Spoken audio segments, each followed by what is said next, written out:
Няма така, няма я така, не трябва да се тук не питам, на какво ще стигне, това се много. Не питай. Женско аз не мога пострелям така. Ще питаш само мъжко или женско? Не това намерих само нещо и казвам. Ще го даде. Къде? Смехвам да? Снади и хора за бръсни. Ага. Снеги. Въпросни брави ли? Имаш само пострелба и бръснар, и бръсни. Ако съм бръснал, ще видим се. И ще го викам това, аз как се красна. Това жълтица. Жълтица, каската си това. Сега да се видя, това за документи да се видя. Тапа. Колко документ това? Тя ще ги бъде. Кой случи тук?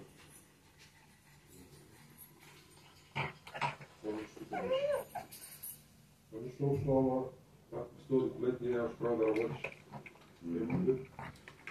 Нелегално да работиш, а няма проблема, защото не съм обърнен.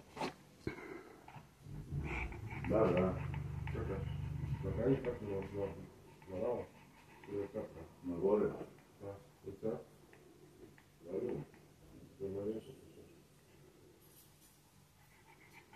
Майо. майка да стига сега. Давай, върти.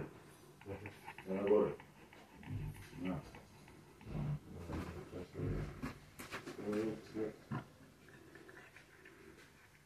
Видях вчера, че обявих. Даже си мислих, сега при култура на въжния, ама да го предлагаш. Към това хубаво, ама аз работим събота и неделя.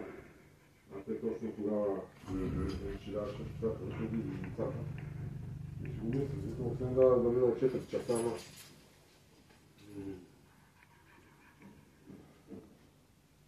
Аз ще взем същи пари, пак да... Това ще пропускаш хода за чистене, там се преселява. Това съм пописал, че ще ми първа. Аз не интересувам камера. Знаеш какво видях, като за тебе? А да, за мен не мисля някак прави. Всеки ден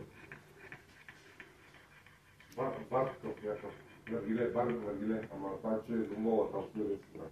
Не е това там. Всеки ден, май с някакъв път. По един час, 17 лева. За един час 17 лева. Да, отиваш чистиш бар, той не работи, той вечерта работи бара. Сутринта, примерно до 12 часа трябва да си видиш, 10 часа да видиш тогава, не знам къде ще питаш, защото той работи до 12 часа бара, а до 10 часа. Когато ти отидеш до 10, си го изчистиш. 17 лева, 500 на месец. Всеки ден, по един час. Това просто ще се вързва, че трябва... Вързва, да, но после свободен.